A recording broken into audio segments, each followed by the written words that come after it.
弄丢一半的机翼还能再飞回来吗？这种事情在战斗机上还有可能会发生，但是换到民航科技上呢，就完全别指望了。为什么？我是百科全书火箭叔，咱们今天呢先看2个飞回来的例子，通过它们你就能明白区别所在了。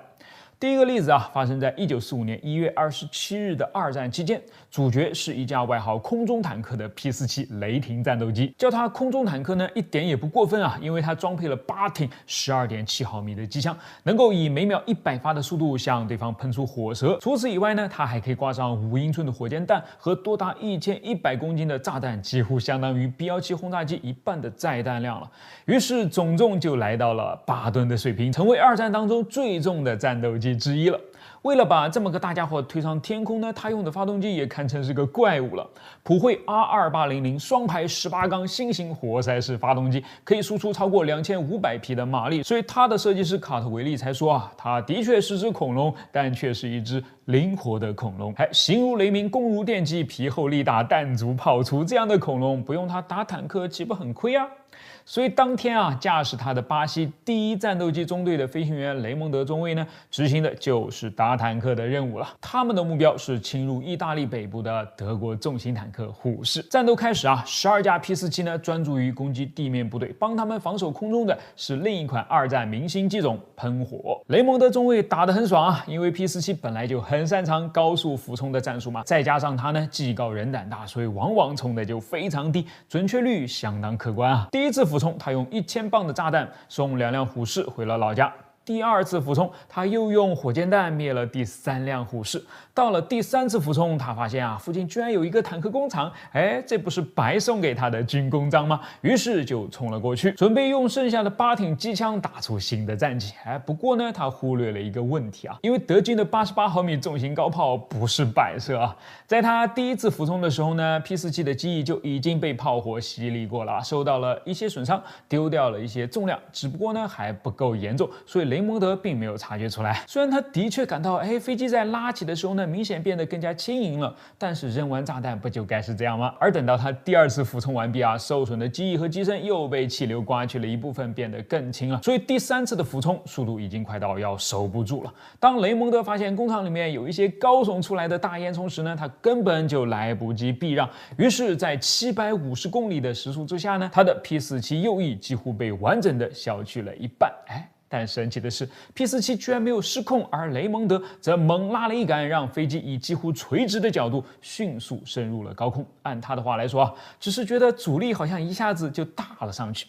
为了抵抗丢失的机翼带来的升力下降和阻力上升呢，雷蒙德把发动机的油门推到了最大18缸引擎的全速轰鸣，足以抵消一个人的恐惧啊。他开始熟练的掉头，冷静的向基地飞了回去。虽然在降落的时候速度比平时快了一点，但这架掉了一半翅膀的飞机呢，居然还是稳稳的停在跑道上了，堪称奇迹啊。不过嘛，跟我马上要讲的第2架飞机比起来，好像也就没有那么奇迹了，因为它是速度达到了2.5马赫的F-15，而且被接去的机翼呢，几乎就连个根部都不剩了。你看这个画面就说夸不夸张吧。F-15其实是美国人在恐惧之中被逼出来的一架飞机。1950到1960年代冷战之中的苏联呢，在空中力量上还是具有足够威胁的，尤其是战斗机。可变后掠翼的米格23本身就比美国当时的主力 F-4幻影厉害了不少。当全新的米格25被推出来的时候呢，就更把美国人吓得不轻了。五角大楼的分析师认为啊，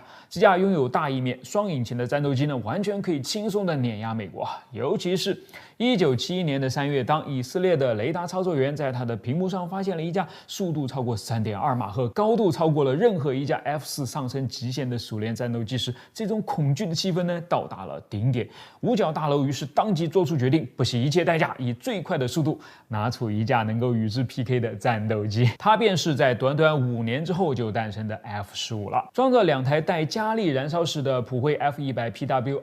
涡扇发动机 ，F-15能够轻松突破2.5马赫的极速，并且呢，这2台发动机实在是太强大了啊，强大到它们所提供的推力比 F-15的自重和落在它身上的全部阻力加起来还要更大。我们换句话说就是假如把 F-15立起来，像火箭那样垂直发射，它都是可以飞起来的。升力啥的，有更好，没有那也行啊。于是正因如此呢，在1983年5月1日那天，2名以色列飞行员才能成功的将完全失去一半机翼的 F-15开回了基地。连生产商麦道看了照片都直呼不可思议啊！翻译过来就是，赶紧来买我的飞机吧。事情的经过简述如下当天，以色列空军第106和116飞行中队呢，正在进行一次模拟训练。2架 F-15D 起飞去拦截4架扮演成想要攻击己方机场的 A4 攻击机。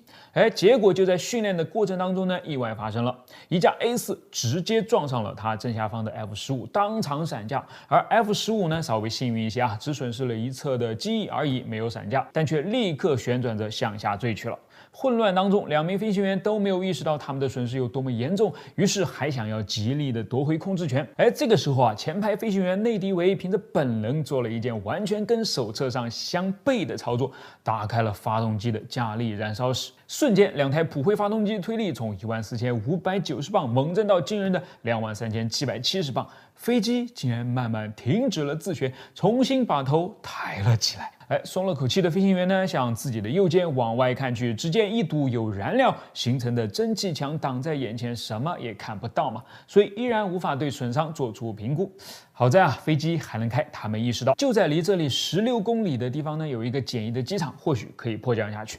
但是着陆的前提必须要减速而他们只有维持高速才能保持稳定，这简直太矛盾了嘛。幸好 F-15上面的飞行电脑相当给力，再加上这2名飞行员的技术也不是盖的，他们居然就用比正常快了1倍的速度安全着陆了。直到离开座舱的那一刻，他们才看到自己到底完成了怎样的壮举。以上就是丢了一半机翼还顺利飞回来的例子。那么同样的情况可以复制到客机上面吗？